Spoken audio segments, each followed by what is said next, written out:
Hi there, my name is James Heidema. Today I'd like to talk to you about a model about how we build a relationship.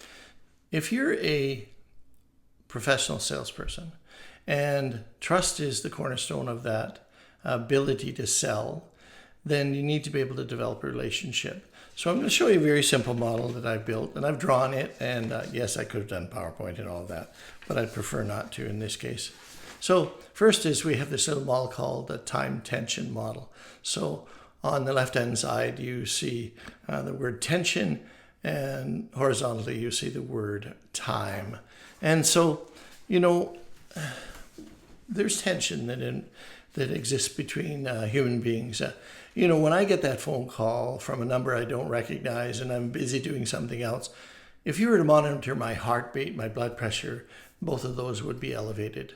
And so that's normal when we interact with people, and especially in a social setting when I meet someone new. What do you talk about with someone new? You talk about the weather, sports, the Olympics, whatever. You don't talk about an uncle that's having an alcohol problem, or a friend who's lost a child, or what. Those things don't come up in that conversation because those are things you share with people you trust. And so it's normal for our relationship tension to be high when we interact with people we don't know.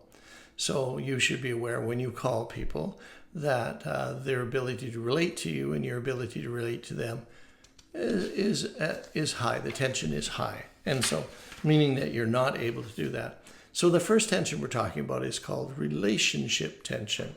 So that tension is between you and I. And if I behave correctly, if I listen to you, if I treat you with respect, that I'm present, and you begin to understand who I am and what I stand for, then that tension between the two of us comes down. And at the same time, the other next tension is called the task tension.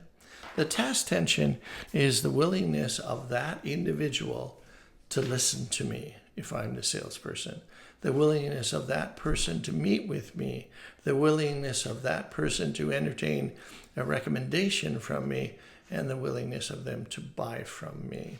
And so when the relationship tension is low enough and the task tension is high enough, the process moves forward. So it's a converse relationship, meaning that as the relationship tension improves, in that the tension comes down, at the same time the task tension comes up. And when they're equal, meaning that the relationship tension is low enough and the task tension is high enough, the sales process moves forward. Get it? So it's all about how you behave. You as the professional salesperson can influence, if not control, the relationship. The customer controls the task. You can't force anybody to do anything, but if you treat them with respect, if you listen to them, if you're present, then they'll be more willing to walk the path with you. I hope that makes sense. So it's all about your behaviors. Don't be in a rush as a professional salesperson to go out and get the appointment. In that first meeting you have with them on the telephone, or that first meeting you have with them in person, work on the relationship. Have a great day.